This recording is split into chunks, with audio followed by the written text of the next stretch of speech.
நாமத்தினாலே உங்களை வாழ்த்துறேன். இந்த டிட்வா புயல் மத்தியிலும் இந்த மழை மத்தியிலும் நீங்க இங்க வந்திருப்பது தேவனுடைய சுத்த கிருபை. லிஸ்னிங் அண்ட் பைபிள் இன்ஸ்டியூட்டுக்காக கத்திற்கு நான் நன்றி சொல்றேன். அருமையான பாஸ்டர் ஐயா, சொன்னபடியா பாஸ்டர் அம்மா மற்றும் ஊழியர்கள், குடும்பத்தார், உடன் ஊழியர்கள், வந்திருக்க தேவ பிள்ளைகளாக நன்றி சொல்கிறேன். இப்போ எங்களுக்கு கடமை, மழை பெஞ்சாலும் வெயில் அடித்தாலும் புயல் அடித்தாலும் பூமி எதிர்த்து வந்தாலும் ஊழியக்காரன் என்ன பண்ணணும்? அவன் மேல் விழுந்த கடமை. ஆனால் நீங்கள் இந்த மழையை பொருட்பட்டால் வந்ததுன்னா அது பெரிய பாக்கியம். அதுக்குரிய பலனை ஆண்டவர் உங்களுக்கு கொடுப்பார். நீங்கள் பாருங்கள், எழுதி வச்சுக்கீங்க. டிசம்பர் 3ஆம் தேதி மழையின் மத்தியில் நாங்கள் வந்தோம். அதுக்குரிய பலனை கர்த்தர் கொடுத்தா நீங்கள் ஸ்டார்ட் சொல்லுங்க. ஒரு விசேஷமான ஒரு காரியத்தை கர்த்தர் உங்களுக்கு வைத்திருக்கிறார். எனக்கு உணர்த்துறதுனால நான் உங்களுக்கு சொல்கிறேன். கர்த்தர் நல்லவர். அல்லேலூயா. தொடர்ந்து நீங்கள் ஜெபம் பண்ணுங்க. இந்த மழைனால நமக்கு சென்னைக்கு வெள்ளம் வந்துடக்கூடாது, தமிழகத்தில் மற்ற பகுதிகளுக்கு வெள்ளம் வந்துடக்கூடாது. இந்த புயல் தான் இலங்கையில் ஒரு 1000-600 நாட்களுக்கு மேலே செத்து போயிட்டாங்க.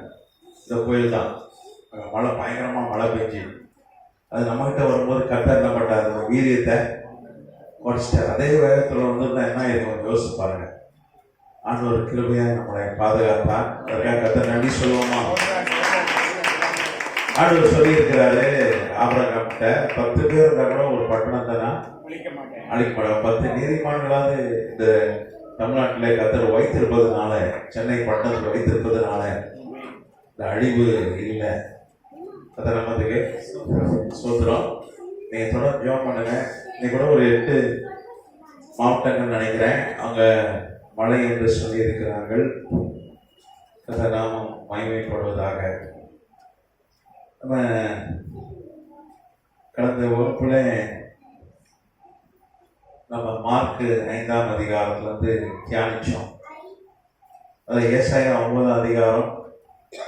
ஆண்டவராக இயேசு கிறிஸ்து அற்புதம் செய்வார் சொல்லிட்டு ஏசாயா அவன் கிமு 730 ஆண்டவராக இயேசு கிறிஸ்து இந்த முதலாவது அற்புதத்தை இந்த பூமியில மனிதனாய் வந்தபோது அற்புதத்தை அவர் செய்வார் என்று அவன் முன்னறிவித்தான். தீர்க்க தரிசனம் சொன்னா அதுதான் ஏசாயா 9ஆம் அதிகாரம் 1-2 வசனங்கள். அதே மாதிரி அவன் சொன்னபடியே 757 ஆண்டுகள் கழித்து ஆண்டவராய் இயேசு கிறிஸ்து இந்த பூமியிலே மனிதனாய் வந்த பொழுது அவர் அற்புதங்களை செய்ய ஆரம்பித்தார். அல்லேலூயா. முதல் அற்புதம் தண்ணீரை திராட்சரசமா மாற்றியது. அப்படியே கணக்கில் அடங்கா எண்ணில் அடங்கா அற்புதங்களை அவர் செய்தார். இந்த பூமியில ஒரு 3 வருஷம் அவர் செய்த அற்புதங்கள் எண்ணி முடியாதவைகள். பைபிள்ல கொஞ்சம் தான் எழுதியிருக்கு. பைபிளே சொல்லப்பட்டிருக்கு. எல்லாமே எழுதுனா புஸ்தகம் கொள்ளாது, இந்த உலகம் கொள்ளாது. அவ்வளவு அதிகமான அற்புதங்களை கர்த்தர் செய்தார். ஆனா அன்னைக்கே சொல்லிட்டான் ஏசாயா, இவர் 757 வருஷம் கழித்து என்ன பண்ணுவாரு? அவரு அற்புதம் செய்வார்னு சொல்லி நம்ம பார்த்தோம். அந்த தீர்க்க தரிசனத்தை பார்த்தோம். அது குறிப்பா பார்த்தீங்கன்னா கதிர நாட்டில் லேகியோன் எண்ணிக்கை பிசாசு கொண்ட ஒரு மனிதன் இடத்துல போய் அவனை கர்த்தர் எப்படி, அது கொஞ்சம் பாதி பார்த்தோம்னு நினைக்கிறேன். பல படங்கள்ல போனாருன்னு சொல்லி பார்த்தோம். கரெக்டா அது பார்த்தோம். சரி, அவருடைய தொடர்ச்சி இன்னைக்கு நம்ம பார்க்க வேண்டாம். ஏன்னா அது ஒரு ஆராய்ச்சி, நிறைய பேர் வரல. அது விட்டு போச்சுன்னா திருப்பி அவங்களுக்கு கஷ்டம். ஆனால் இன்னைக்கு ஒரு காரியத்தை குறித்து உங்களோடு நான் பேசுவதற்கு ஏவப்பட்டேன்.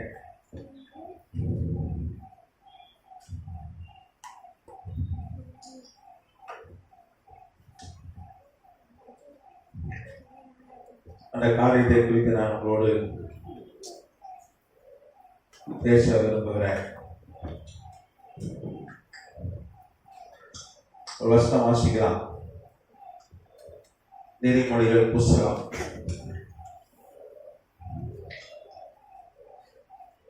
6ஆம் அதிகாரம் 31ஆம் வசனம்.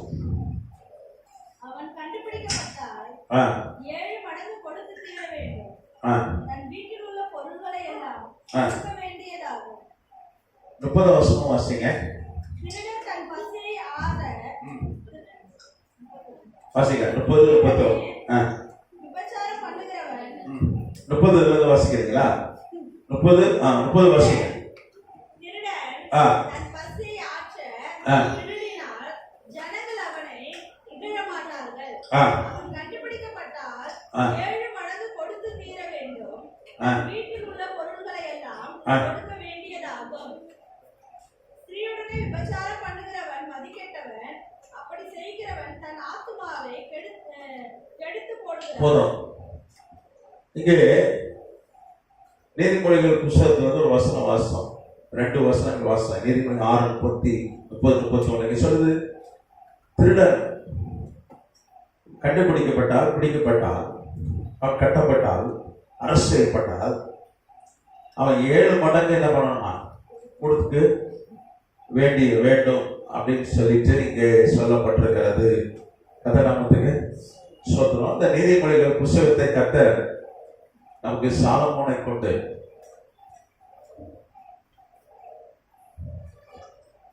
அவனை கொண்டு எழுதி கொடுத்திருக்கிறார். கர்த்தர் எழுதியது.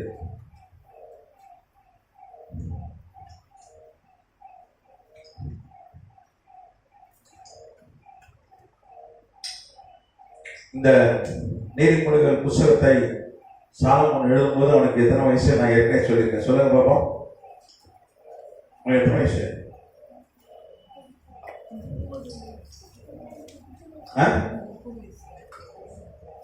சும்மா சொல்லுங்க, யோசிச்சு சொல்லுங்க.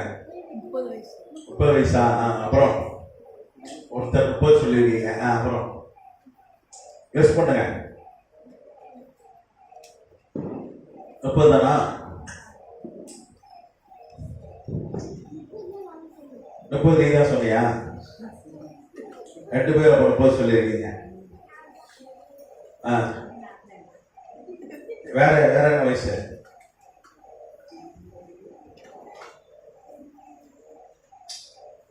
சரி, 30 தவறு. அடுத்து சொல்லுங்க பார்ப்போம். 23. 23 வயசுல ராஜாவாயிட்டான். முதல் சங்கீதம் எழுதிட்டான். 23 வயசு சங்கீதம் பாடிட்டான். ஆனா 40 வயது இது எழுதும் போது 950 கிமு.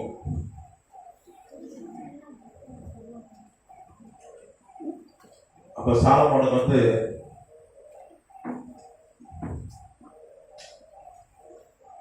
சாலமோனுக்கு என்ன வயசு? 40 வயது. 23 வயசுல அவன் சங்கீதம் பாடிட்டான்.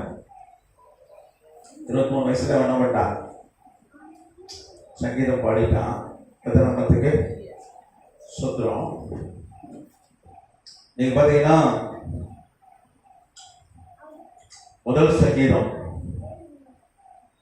900 சாலமோன் 30 வயது.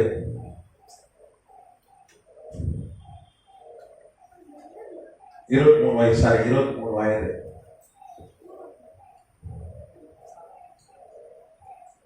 சங்கீதம் 72. 23 வயசா இருக்கும்போது சங்கீதம் 72 எழுதுகிற ஒரு வெளிப்பாட்டை கர்த்தர் கொடுத்தார். ஏன்னா வெளிப்பாடு கொடுக்கலன்னா பைபிள் வசனம் எழுத முடியாது. நீங்க இஷ்டத்துக்கு எழுதிடலாம், அவங்க ஊழியக்காரங்க எழுதிடலாம்னா அதிகம் யார் எழுதியிருப்பான்? பேதுரு தான் எழுதியிருப்பான். ஏன்னா பேதுரு தான் தலைவராக இருந்தான். அவன் தன்னுடைய 30வது வயதிலே ஆதி திருஷ்டர் தலைவன் ஆயிட்டான். அவன் தான் பிரதான அப்போஸ்தலன். அவன் சொன்னதான் எல்லாம் கேட்டாங்க. அதை கீழ்ப்படிந்து இருந்தார்கள். அவன் தான் நிறைய எழுதியிருப்பான். ஆனா புதிய ஏற்பாடுல பாத்தீங்கன்னா யார் அதிகம் எழுதியிருக்கா? பவுல். பவுல் வந்து பேதருக்கு அடங்கி இருந்த ஒரு அப்போஸ்தலன். அடுத்தது லூக்கா. லூக்கா எழுதின சுவிசேஷம் அப்புறம் அப்போஸ்தலர் நடவடிக்கைகள் 2 சேர்த்தீங்கன்னா பழைய புதிய ஏற்பாட்டு 1/3 மூணில் ஒரு பகுதி.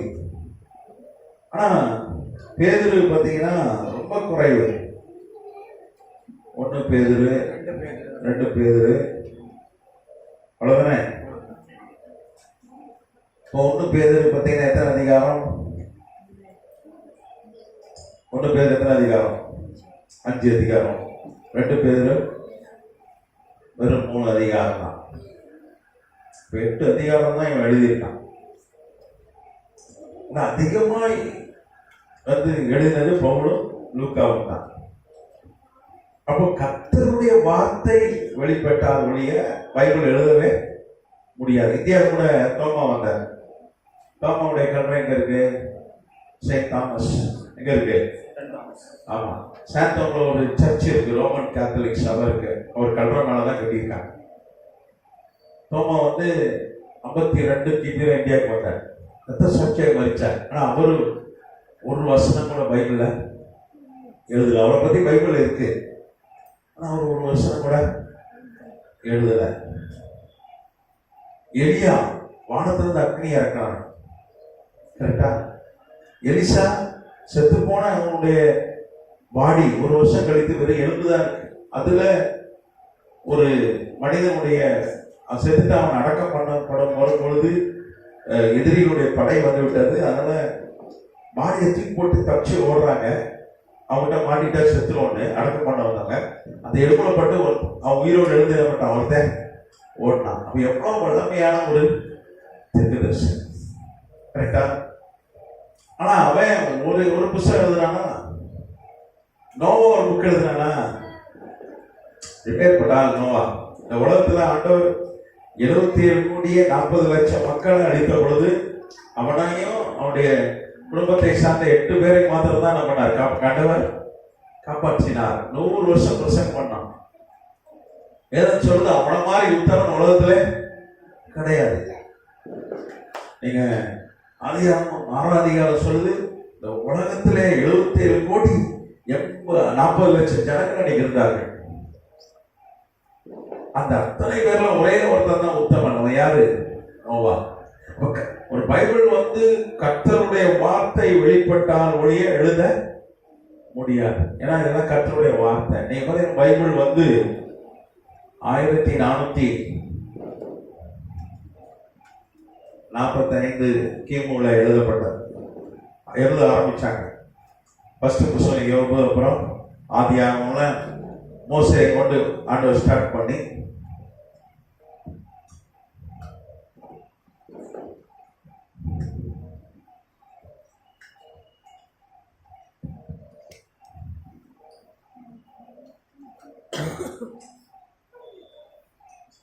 இது பழைய ஏற்பாடு. மோசே ஆரம்பித்து கடைசியா யார் எழுதிச்சா? மல்கியா.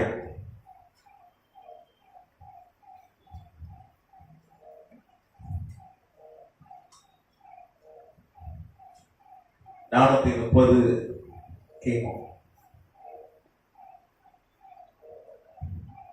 இது பழைய ஏற்பாடு.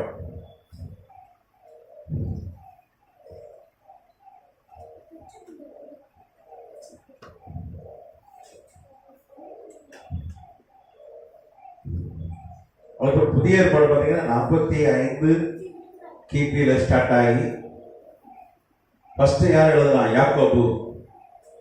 இங்கிலீஷ்ல யாக்கோபு பேர் என்னது? ஜேம்ஸ். அவன் ஆரம்பித்து கடைசி புத்தகம் என்னது? ஆமா, வெளிப்படுத்தின விசேஷம். இது யார் எழுதலாம்? வெளிப்படுத்தின யார் எழுதலாம்? எப்ப எழுதி முடிச்சா? 96 கிபி.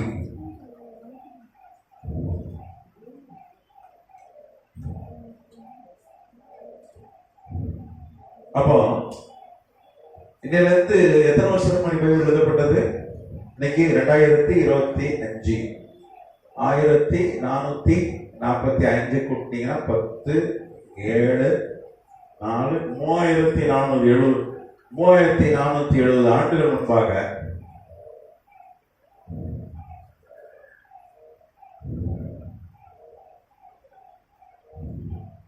பைபிள் நமக்கு கொடுக்கப்பட்டு விட்டது.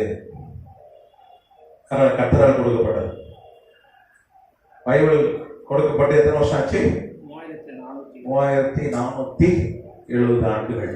அதுல 72 சாலமன் 23 வயசுல ஆமா, இது 23 வயசுல சங்கீதம் 72 எழுதலாம். அந்த பழைய ஆண்டு, அந்த ஆண்டு வேணுமா?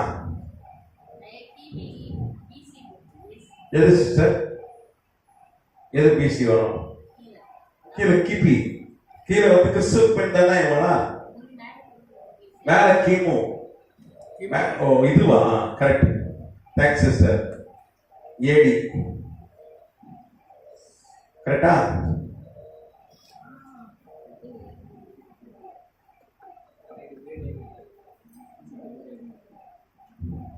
சாலமோன் பார்த்தீங்கன்னா முதல் சங்கீதம் அப்போ 23 வயசு அவனுக்கு.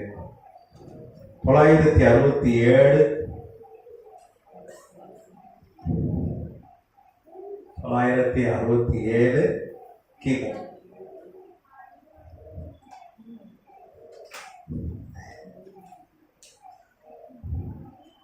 அப்போ இங்கே ஆண்டவர் சாலமோனை கொண்டு பேசுற என்ன சொல்றாரு? திருடனை நீங்க பிடிச்சிட்டீங்கன்னா அவன் உங்களுக்கு எத்தனை மடங்கு திருப்பி தரணும்? 7 மடங்கு நீங்க என்ன பண்ணிடலாம்? நீங்க வந்து என்ன பண்ணிக்கலாம்? திருப்பி கொள்ளலாம் என்று இங்கே வேதம் சொல்லுது. இது கர்த்தருடைய வார்த்தை. இப்ப திருடன் ஒரு பேச்சுக்கு வச்சுப்போங்க, ஒரு 1 லட்சம் திருடிட்டானா அவனை பிடிச்சிட்டா எத்தனை மடங்கு திருப்பி கிடைக்கும்? 7 மடங்கு. நீங்க பாத்தீங்கன்னா உலகத்திலே மிகப்பெரிய திருடு எதுவா இருக்கும்? ரொம்ப பெரிய திருடு நடந்தது உலகத்துல 2003 அன்னைக்கு சென்ட்ரல் பேங்க் ஆஃப் ஈராக், அது ஒரு நடந்தது. ஈராக் தேசத்துல சென்ட்ரல் பேங்க் ஆஃப் ஈராக் என்கிற ஒரு பேங்க்ல கொள்ளை நடந்தது. யார் கொள்ளடிச்சதுன்னா சதாம் ஹுசேன், ஈராக்குடைய அதிபர் சதாம் ஹுசேன் ஆட்கள் கொள்ளடித்தார்கள். எவ்வளவு கொள்ளடிச்சாங்கன்னா 1 லட்சம் கோடிக்கு மேல. எவ்வளவு? 1 லட்சம் கோடிக்கு மேல. உலகத்துல பெரிய கொள்ளை தான், பெரிய திருட்டு தான்.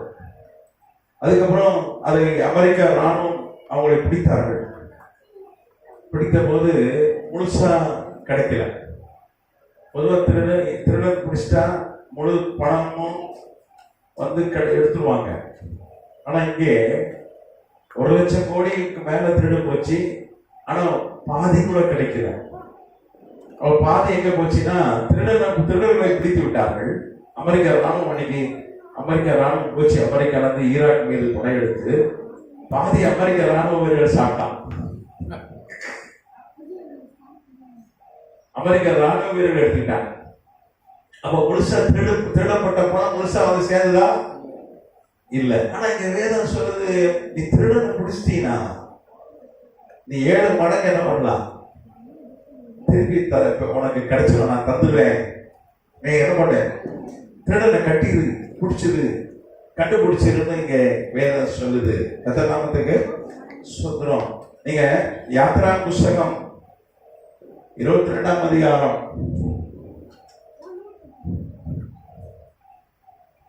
யாத்ராகமம் 22ஆம் அதிகாரம் 1, 3, 4 வசனம் சொல்லுது. ஆண்டவர் ஒரு கட்டளை கொடுக்கிறார் மோசே மூலமா. மோசே மூலமா தான் முதல் உலகத்துக்கு சட்ட திட்டங்கள் கொடுக்கப்பட்டது. மறைந்த மாமேதை அண்ணல் அம்பேத்கர் கூட நிறைய காரியங்களை மோசேவுடைய அந்த காரியங்களும் தான் எடுத்து நம்ம இந்திய சட்டங்கள்ல சேர்த்ததா குறிப்புகள் சொல்லுது, வரலாற்று குறிப்புகள். அப்போ நீங்க பாத்தீங்கன்னா ஒரு காளை மாடு அது வாசிக்கல. யாத்திரை போறா 22ஆம் அதிகாரம்.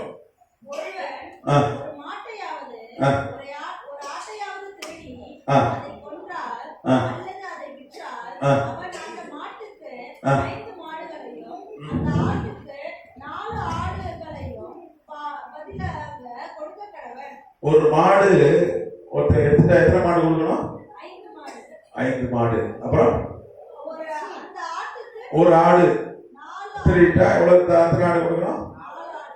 4 ஆடு. இப்ப சட்டம் என்ன சொல்லுது? மேக்சிமம் 5 மடங்கு திருப்பி கொடுக்கணும் அப்படின்னு தான் மோசேயுடைய சட்டம் சொல்லுது. ஆனா ஆண்டவர் சொல்றாரு, நீ திருடன் உன்னால் கண்டுபிடிக்கப்பட்டால் நீ 7 மடங்கு என்ன பண்ணிடலாம், திருப்பி கொள்ளலாம் அப்படின்னு சொல்லப்படுது.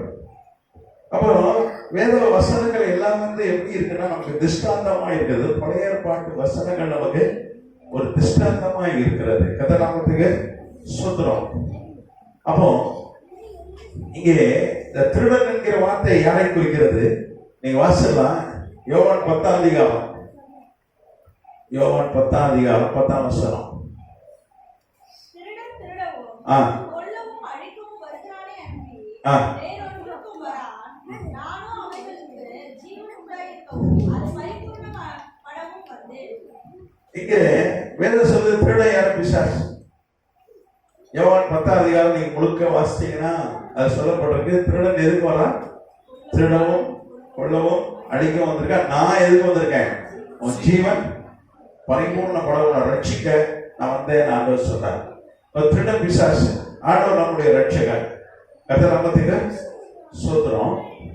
அப்போ இங்க திருடன் யாரு? பிசாசு தான் திருடன்.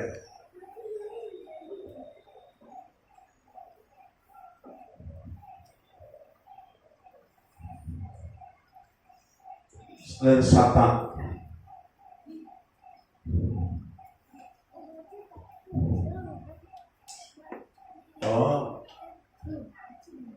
ஒரு ஆள் நம்ம வீட்டையே பார்த்துட்டு இருக்கான்.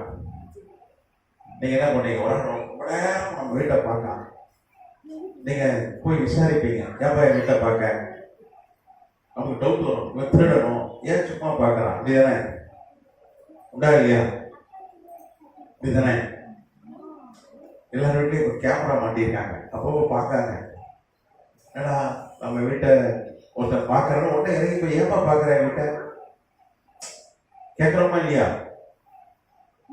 எதுக்குன்னா நமக்கு திருடணும் அதுக்காக என்ன பண்றோம்? ஒரு முன்னெச்சரிக்கையா என்ன பண்றோம்? அவனை நம்ம கேட்கிறோம். சரியா? ஆனா இங்க வேதம் சொல்லுது 1 பேதுரு 5:8 இவன் இந்த திருடன் 1 பேதுரு 5:8 இந்த திருடன் என்ன பண்றானா? யாரை விழுங்கலாமோ யாரை திருடலாமோ என்று என்ன பண்றான்? வகை தேடி கர்ச்சிக்கிற சிங்கம் போல சுற்றி திரிகிறான். அப்போ ஒருத்தன் நம்மளே சுத்தி சுத்தி வரான், நம்மளை திருடுறதுக்கு, கொள்ளை அடிக்கிறதுக்கு. 2003 ஒரு மயிலாப்பூர் பகுதியை சார்ந்தவர் தாய் மகள் 2 பேர். அவங்களுக்குள்ள பிசாசு, கொடிய பிசாசு இருந்தது. அதுக்காக வந்தாங்க, ஜெபம் பண்ண வந்தாங்க. ஒரு பகல் நேரத்தில் வந்தாங்க. அப்போ நான் பாஸ்டா இருந்தேன் திருவாங்கூர்ல, முதல் சபை ஏஜில் இருந்தேன். அப்புறம் வெளியே வந்து கர்த்தர் எனக்கு ஒரு சபைக்கு விட்டார் திருவாங்கூர்ல. அங்கே பகல் நேரத்தில் அன்னைக்கு நிறைய பிசாசு பிடித்தவர்கள் வருவார்கள். அன்னைக்கு நான் பைபிள் டீச்சர்லாம் கிடையாது, பைபிள் காலேஜ்லாம் டீச் பண்றது கிடையாது. ஒவ்வொரு காலகட்டத்திலும் கர்த்தர் என்ன பண்றாரு? ஒவ்வொரு ஊழியத்துக்கு நம்ம என்ன பண்றாரு? கொண்டு செல்றாரு, அடுத்த நிலைக்கு கொண்டு போறாரு. ஆரம்பத்தில் ஒரு சாதாரண ஒரு பாஸ்டர். அப்போ ஒரு பகல் நேரத்துல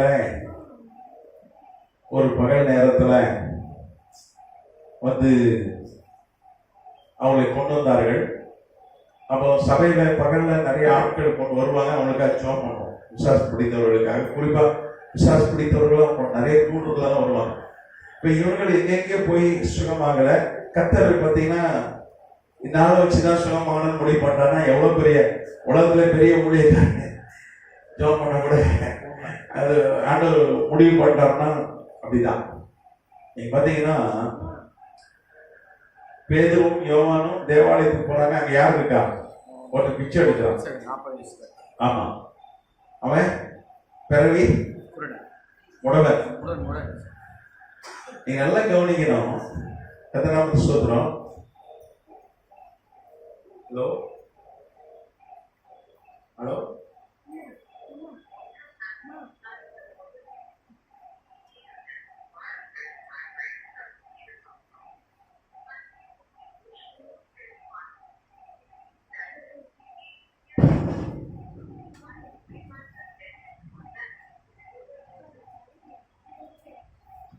சரி, அப்போ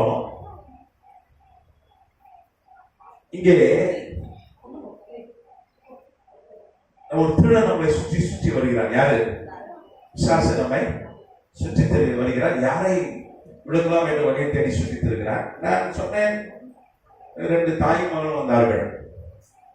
வந்தபோது 2 பேருமே அசுத்தாகி இருந்தது. நான் இயேசு நாமத்துல ஜெபிக்க ஆரம்பித்தேன். அப்போ அது கர்த்தருடைய வல்லமையால் வாதிக்கப்பட்டு அந்த மகள் அழுது கதற பிசாசு வளர்த்திருக்க அலங்கடிக்கும். நான் பிசாசத்துல நான் கதை பேசவே மாட்டேன். இயேசு நாமத்துல போன் தான் சொல்றேன். ஏன்னா பைபிள் அப்படிதான் போட்டிருக்காங்க, பேசவே கூடாது பிசாசு கிட்ட.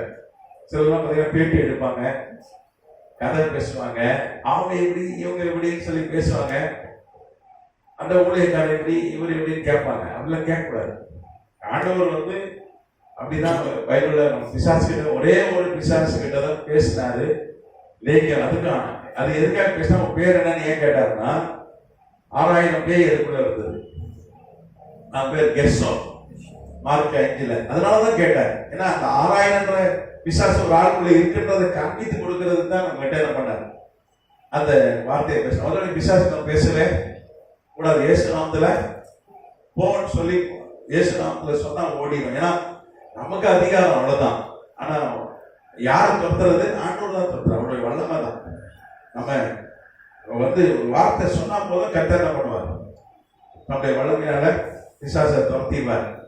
விசுவாசத்தோட இயேசு நாமத்துல போன்னு சொன்னா போதும். நான் ஜெபம் பண்ணிருக்கும் போது அந்த பெண் அழுது அந்த பிசாசு பேச ஆரம்பித்தது. என்ன சொல்லிச்சு, பெரிய பணக்காரர்கள், இவங்க சொத்தெல்லாம் நான் திருடிட்டேன், பணத்தெல்லாம் திருட்டேன் அப்படின்னு சொல்லி பேச ஆரம்பிச்சு. எனக்கு ஆச்சரியம்.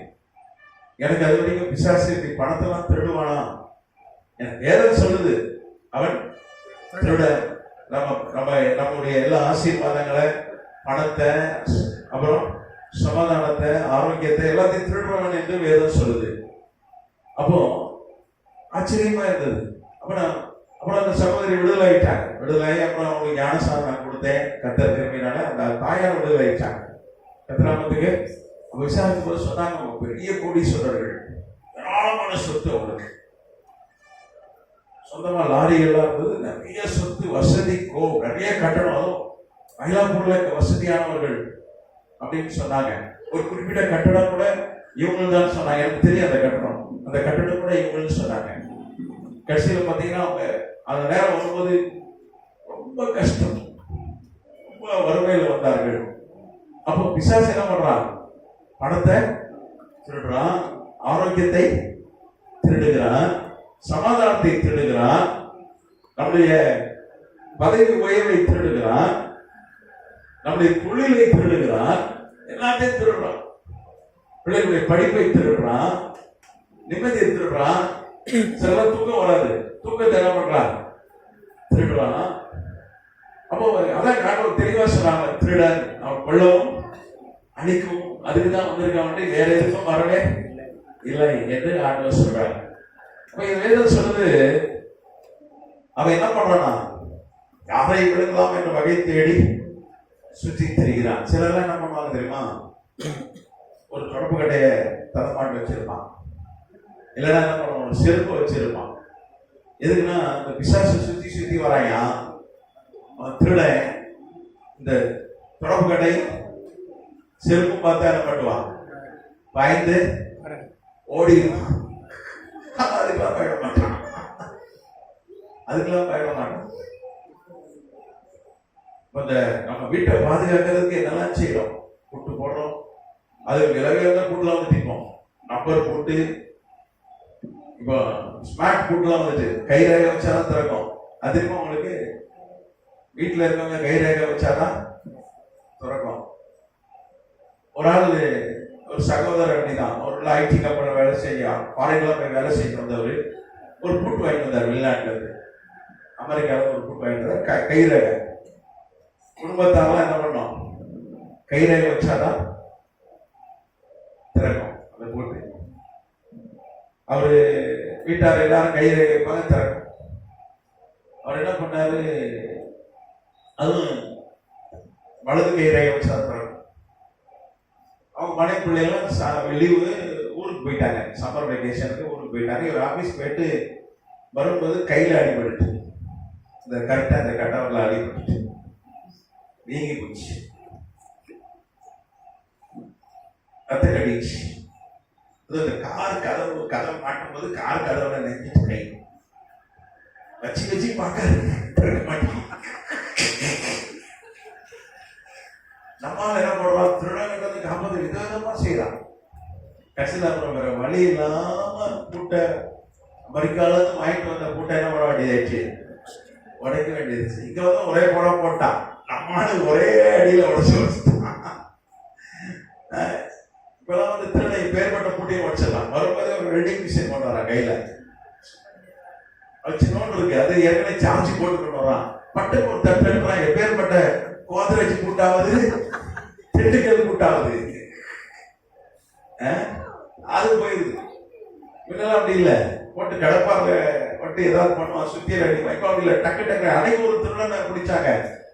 நான் இதுல பார்த்தேன் நியூஸ்ல, அவன் எப்படி போலீஸ் செஞ்சு காட்டுறான், எப்படி இது சிரிஞ்சில என்ன பண்றான், பெட்ரோல் எதை கொண்டு வரான், அந்த ஓட்டங்களை அப்படியே சிரிஞ்சில அடிக்கிறான், அடிச்சுட்டு தீ கொடுக்குறான்.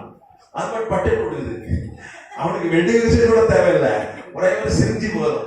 ஊசி போடுறாங்களே அந்த சிரிஞ்சு. ஆனா நம்ம வீட்டை பாதுகாக்கிற சிலர்லாம் பூட்டு போடுறாங்க பாருங்க, பூட்டு விதவிதமா போடுறான், கேமரா வைக்கிறோம், கரெக்டா?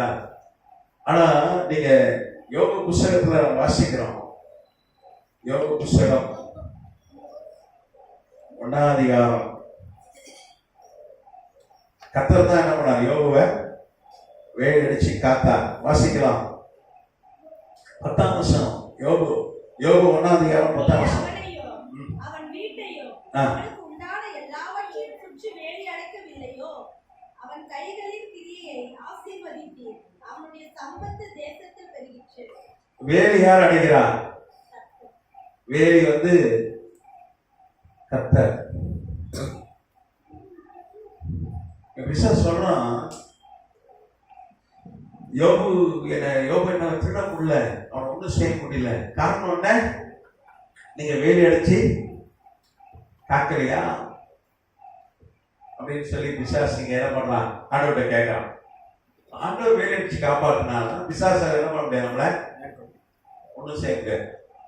வேலையில ஒரு சின்ன ஓட்டை வந்து என்ன பண்ணிடுவான், உள்ள போது திருடிடுவான். அப்படிதான் கர்த்தர் அனுமதி கொடுக்குறாரு. கொஞ்சம் வேலையை என்ன பண்றாரு, யோபு வாழ்க்கையில கொஞ்சம் எடுக்கிறாரு.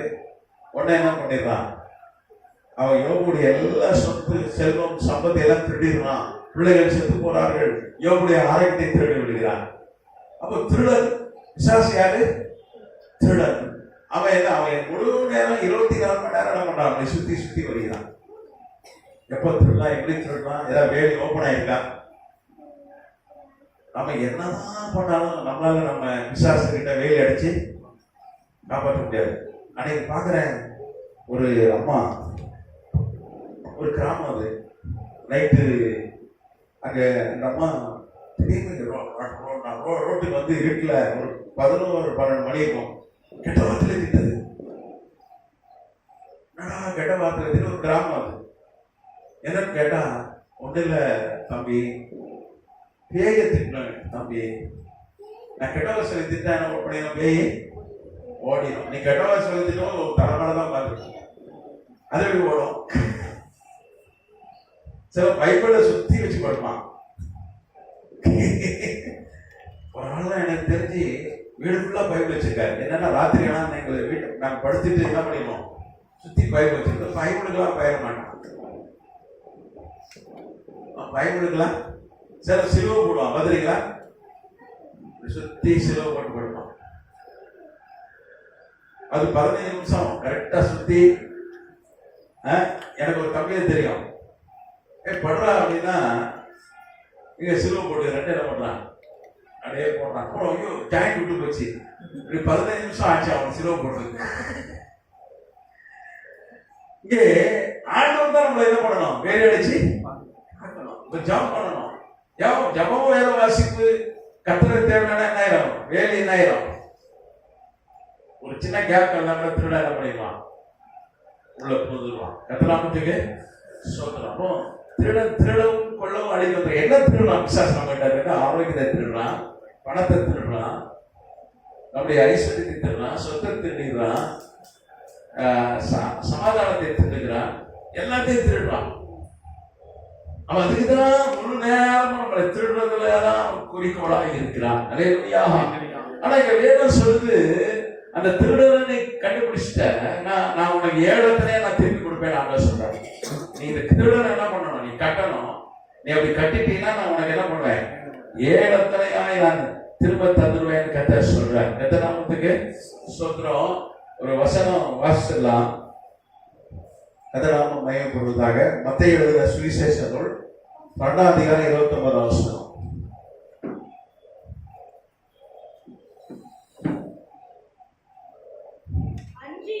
அன்றியும் பலவானை முந்தி கட்டினால் ஒழிய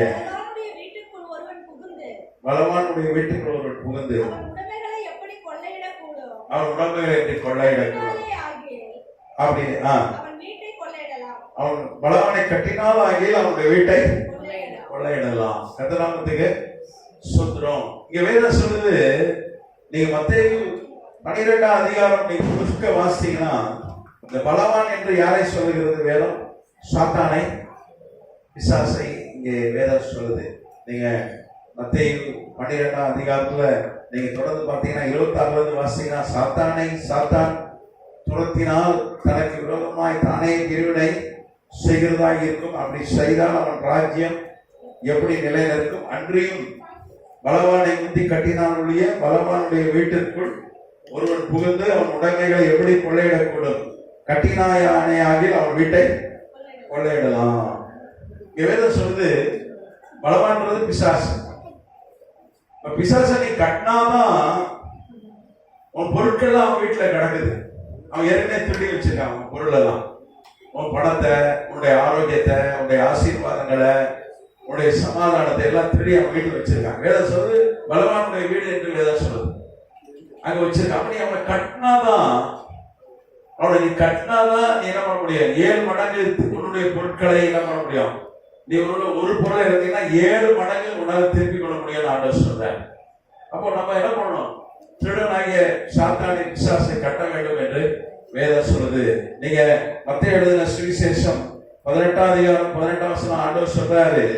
மத்தேயு 18:18, இந்த பூமியில நீங்க எவைகளை கட்டுவீர்களோ அவைகள் பரலோகத்திலேயும் கட்டப்பட்டிருக்கும், எவைகளை கட்டவிழ்க்கிறீர்களோ அவைகள் பரலோகத்திலேயும் கட்டவிழ்க்கப்பட்டிருக்கும். மத்தேயு 18:18.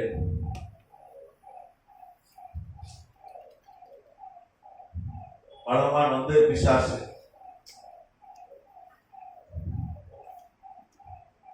அவன் வீடு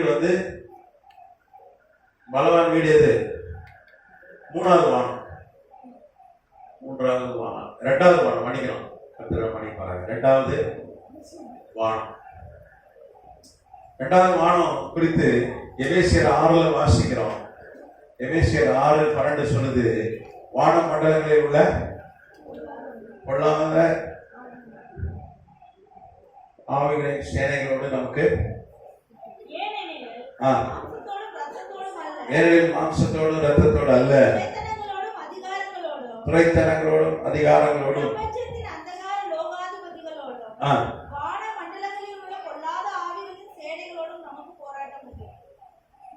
வானம் 2வது வானத்துல தான் அவனுடைய வீடு இருக்குன்னு சொல்லி வேதம் சொல்லுது. கர்த்தர் நாமத்துக்கு ஸ்தோத்திரம். நம்ம இன்னைக்கு பார்க்கிற இந்த உலகம், இந்த சூரியன் சந்திரன் வானம் எல்லாம் அது முதல் வானம், முதல் உலகம் என்று பார்க்கிறோம். இப்போ 2வது வானம் ஒண்ணு இருக்கு.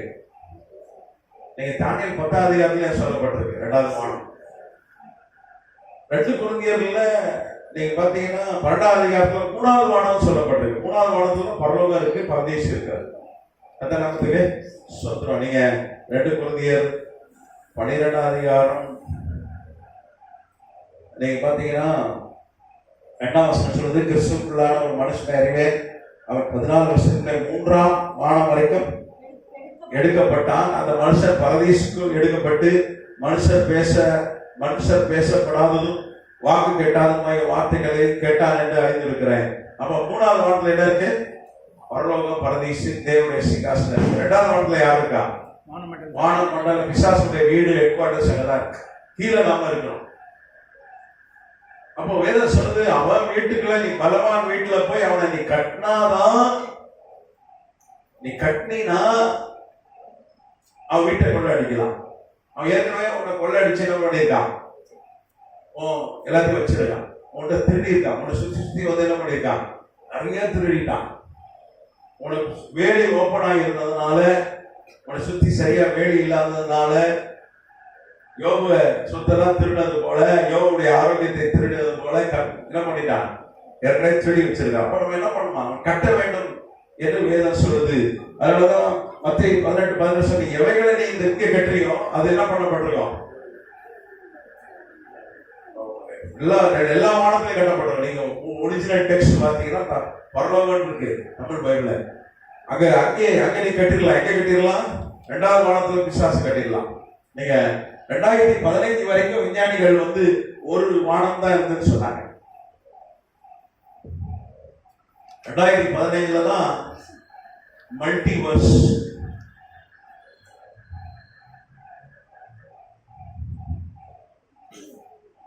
மல்டிவர்ஸ்னா பல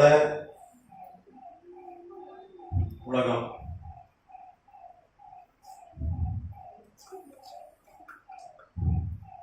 பல வானம்.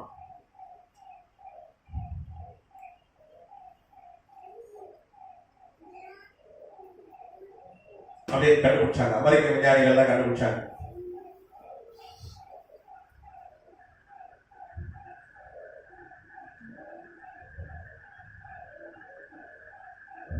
அப்போ 2015 ஒரே ஒரு உலகம் தான் இருக்கு நம்ம நினைச்சிருந்தோம். ஆனா விஞ்ஞானம் என்ன சொல்லுது? வேறு உலகங்கள் இருக்கு, வானங்கள் இருக்குன்னு விஞ்ஞானம் சொல்லுது. கர்த்தராமத்துக்கு ஸ்தோத்திரம். அப்போ பிசாசு தன்னுடைய வீட்டை எங்கே வைத்திருக்கிறான்? அவனுடைய வீடு, பலவானுடைய வீடு எங்க இருக்கிறது? இரண்டாவது வானத்துல இருக்கு. அப்ப நம்ம இங்க இருந்தே கட்டலாம். அதான் வேதம் சொல்லுது. நீ இயேசு நாமத்துல நீ கட்டினா அவன் அங்க என்ன பண்ணுவான்? கட்டப்பட்டுருவான். எல்லாத்தையும் கட்டிட்டு என்ன பண்ணலாம்? நீ கொள்ளடிச்சிடலாம். அவனை நீ கொள்ளடிச்சலாம். அவன் உன்னை கொள்ளடிச்சு நிறைய எடுத்துட்டான். ஆண்டவர் சொல்றாரு, அவன் கட்டப்பட்டால், கண்டுபிடிக்கப்பட்டால் 7 மடங்கு என்ன பண்ணலாம்? நீ திருப்பி கொள்ளலாம்னு சொல்றாரு. அப்போ கடந்த நாட்கள்ல நம்ம இழந்ததெல்லாம் 7 மடங்கு என்ன பண்ணிடலாம்? திருப்பி கொள்ளலாம் அப்படின்னு சொல்லி வேதம் சொல்லுது. கர்த்தராமத்துக்கு ஸ்தோத்திரம். நீங்க லூக்கா எழுதின சுவிசேஷ நூல் 10ஆம் அதிகாரம் 19ஆம் வசனம், இதோ சர்ப்பங்களையும் தேள்களையும் எதிர்க்கவும் சத்துருடைய சகல வல்லமை மேற்கொள்ளும் உங்களுக்கு அதிகாரம் கொடுக்கிறேன், ஒன்றும் உங்களை சேதப்படுத்த மாட்டாது. லூக்கா 10:19. அப்போ நமக்கு ஆண்டவர் பிசாச கட்டுற வல்லமையை நமக்கு கர்த்தர் கொடுத்திருக்கிறார். அப்ப இயேசு நாமத்துல என்ன பண்ணணும்? பிசாசு நாம் கட்டணும். ஒரு அமாவாசை ஜெபம் நான் நினைக்கிறேன், 2005 நினைக்கிறேன், ஒரு அமாவாசை ஜெபம் நைட்டு நடக்குது, ஹோல் நைட் நடக்குது. நான் ஒரு அதுக்கு 2 வாசல் எங்க சபைக்கு, பெரிய சபை 2 வாசல். ஒரு பிராமண சகோதரி கொண்டாந்தாங்க, ஒரு பிராமண சகோதரியை கொண்டாந்தாங்க. உள்ள வரும்போது எப்படி வந்துச்சுன்னா, இந்த பாம்பு எப்படி வரும் அப்படிதான் வந்துச்சு. அப்படியே லிட்டரலா பாம்பு டான்ஸ் அன்னைக்கு தான் நான் பார்த்தேன். அதுக்குள்ள ஒரு பொல்லாத ஆகி இருந்தது. எல்லாம் ஃபுல்லா இருக்காங்க ஜனங்க. போதும் அம்மாசை கூட்டம் ஃபுல்லா இருக்க, எல்லாம் பாய்ந்து அன்னைக்கு வருவான். ஏதாவது பேய் ஏதாவது பண்ணிடுவோம். நம்மளால வந்து மத்தனால வானா வர மாட்டான், திருவந்துக்கு வானா வர மாட்டான், ஞாயிற்றுக்கிழமை கத்திர ஆராதிக்கு வானா வர மாட்டான். ஆனா இப்போ வருவான், அம்மாசனை அட்டாக்ஸ் பண்ணுவான், கரெக்டா வந்துருவாங்க. பேய் பிசாசு பிள்ளி சொல்லி பாய்ந்து வருவான். அப்ப அது அப்படியே வந்து ஜனங்கள்லாம் அப்படியே மிரடுறாங்க, கத்துது கடந்து. அதோட மாத்திரம் இல்ல, மாடியில மொட்டை மாடியில தான் நாங்க எங்களுடைய கூடாரம் இருந்தது. ஜன்னல்லாம் போகல, அது பிற்பாடு தான் ஜன்னல்லாம் போட்டோம். ஜன்னல் கிடையாது, தடுப்பு சேவை தான் இருந்தது. எகிரி குதிக்க போகுது, அப்பப்போ குதிக்க போகுது. நான் பிரசங்கம் பண்ணிட்டே இருந்தேன், ஒரே டிஸ்டர்பன்ஸ். உடனே நான் என்ன பண்ண தெரியுமா, ஒரு சாக் பீஸ் எடுத்தேன். சாக் பீஸ் போடலாம் உண்டு எங்க சபையில. நான் வந்து எழுத படிக்க தெரியாத உங்களும் பைபிள் வாசிக்கிறதுக்காக நான் என்ன பண்ணேன், தமிழ்ல எழுத்துக்கெல்லாம் கற்றுக் கொடுத்தேன். வயசானவங்களுக்கு எழுத படிக்க தெரியாது, எழுத படிக்க தெரிஞ்சா பைபிள் கற்றுப்பான், அவங்களுக்கு தமிழ் கற்றுக் கொடுப்பேன். அப்போ ஒரு நாள் திங்கட்கிழமை எல்லாரையும் கூப்பிட்டு உட்கார வச்சு ஆ ஆ இ இ இப்படி கற்றுக் கொடுத்து கொஞ்சம் பேர் படிச்சுக்கிட்டாங்க. பைபிள் வாசிக்கணும்ல, சாக்கு போக்கு சொல்லக்கூடாதுல்ல, அதனால அவங்களுக்கு அதனால சாக்பீஸ் இருந்தது. நேரா போனேன், ஒரு சின்ன வட்டம் போட்டேன், அதை நிக்க வச்சு ஒரு வட்டம் போட்டு அப்படியே நிப்பாட்டிட்டு இயேசு நாமத்துல சொல்றேன் உன்னை கட்டுறேன், இயேசு நாமத்துல உன்னை கட்டுறேன். இது வட்டத்தை தாண்டி என்ன நீ நகரக்கூடாது, இயேசு நாமத்துல உன்னை கட்டுறேன்னு சொல்லிட்டு பிரசவம் பண்ண சொல்லுது. அது ஒரு ஒரு வேற்று மதத்தினுடைய ஒரு ஒரு கடவுள் பேரை சொல்லிட்டு நான் தான் வந்திருக்கேன், என்னையே இப்படி கட்டி அசிங்கப்படுத்துறியே அப்படின்னு ஒப்பாரி வச்சுட்டே இருந்தது ஃபுல்லா. நான் சொல்லிட்டேன் ஜனங்கட்டா, நீங்க பாட்டுக்கு இதை பண்ணுங்க, கடைசியில தான் ஜெபம் பண்ண போறதுக்கு, மீட்டிங் முடிஞ்ச பிறகுதான் விடிய காலில ஜெபம். அதுக்கு அது வரைக்கும் அப்படியே நினைச்சுங்க, அசையாம அந்த சாக்பீஸ் அந்த கட்டத்துக்குள்ளே நினைச்சுங்க. அப்பதான் பார்த்தேன், நம்ம கட்டினா உடனே என்ன பண்றான் ஆண்டவர், என்ன பண்றாரு, விசாச கட்டிடுறாரு. வான மண்டலத்துல இருக்க வீட்டுல அவனை கட்டிடுறாரு. அப்ப நம்ம என்ன பண்ணோம், பிசாசுக்கு ஏத்து நிக்கணும் என்று வேதம் சொல்லுது. கர்த்தர் நாமத்துக்கு ஸ்தோத்திரம். நீங்க பிசாசுக்கு யாக்கோபு 4:7 வாசிக்கணும், பிசாசுக்கு ஏத்து நிலைகள். யாக்கோபு 4:7. நீங்க என் கூட நீங்க வந்தீங்கன்னா நான் அடிக்கடி சொல்லுவேன், நீங்க கவனிக்கலாம். பிசாசு ஏத்து நிக்கிறேன் ஸ்நாப்ல, பிசாசு கட்டுறேன் ஸ்நாப்ல சொல்லிட்டே இருப்பேன். அது சொல்லணும். ஒரு நாளைக்கு 10,000 நிலவு சொல்லலாம். அவன் வந்து தினே இருப்பான். அப்பப்போ அவனுக்கு என்ன பண்ணணும், ஒரு கட்டு போடணும், கட்டிகிட்டே இருக்கணும். விசுவாச கட்டுறேன் இயேசு நாமத்துல, விசுவாச கட்டுறேன் இயேசு நாமத்துல. ஒரு சகோதரர் பெரிய தொழில் பண்ணார். அவர் என்ன பண்ணாருன்னா, வெளிநாட்டு பொருளெல்லாம் வாங்கி கொண்டு விற்பார். வெளிநாட்டு பொழுது, வெளிநாட்டு வாட்சி, 80களில் சரியான சம்பாத்தியம். ஃபாரின் பொருள் வேணும்னா சென்னையில் அவர்கிட்ட சொன்னால் உறுதியில் கிடைக்கும். ஆள் எப்படி இருப்பார் பாருங்க, நல்ல ஒரு ரேட வாட்ச் கட்டியிருப்பாரு. அந்த வாட்ச்லாம் இன்னைக்கு எத்தனை லட்சம், அந்த மாதிரி ஒரு வாட்சை கட்டிக்கிட்டு வந்தவா இருப்பார். வெளிநாட்டு சாராயம் எல்லாம் வைப்பார். அப்படி வெளிநாட்டு சாராயம் வாங்கி வைக்கும் போது ஒரு நாள் நண்பர்கள்லாம் சேர்ந்து குடிச்சாங்க. அவ்வளவுதான், அந்த குடிக்கு அறிக்கையிட்டார். ரேடா வாட்சை வித்து குடிச்சாரு, எல்லாத்தையும் வைத்து கொண்டாட்டியை தவிர எல்லாத்தையும் வைத்து குடிச்சிட்டாரு. எல்லாம் வைத்து குடிச்சிட்டாரு, எல்லாம் போச்சு. பிசாசு திருடிட்டான். பிசாசு இப்படிதான் திருடுவான், சூதாட்டம் அப்படிதான் திருடுவான். பிசாசு திருடுவான், அப்படிதான் திருடுவான். அப்புறம் ஆண்டவரை ஏற்றுக்கொண்டு வரும்போது ஒரு வேலை சொல்றதுக்கே வழி இல்லை. அப்போ பாஸ்டர் வந்து சென்னையில தான் ஆலந்தூர் பகுதியில் பாஸ்டர் இந்த வசனத்தை காண்டி கொடுத்து அவர் என்ன சொன்னாரு, உங்க நீ கட்டுங்க, உங்க இதெல்லாம் எங்க இருக்கு, பிசாசு திருடி கொண்டு வச்சிருக்கான், அவன் வீட்டுல வச்சிருக்கான்.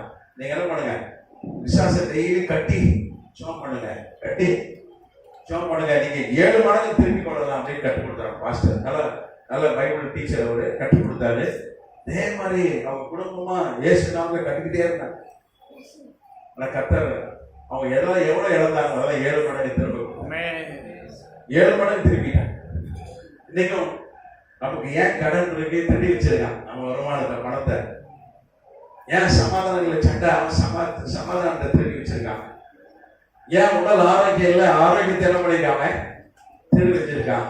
ஆண்டவர் அப்படி எதுக்காக நம்ம பரிபூர்ண நம்ம ஜீவன் பரிபூர்ண அடையிறது வந்தார். நம்ம நல்ல ஆரோக்கியம், நல்ல நம்ம வறுமையில இருக்கணும், நல்லா இருக்கணும் வந்தார். அவன் திருடிக்கிட்டே தான் இருக்கும். அவன் என்ன பண்ண கட்டிக்கிட்டே இருக்கும். ஏற்கனவே நிறைய திருடி வச்சிருக்காங்க. பொருள் எங்க இருக்கு, அவன் வீட்டுல இருக்கு.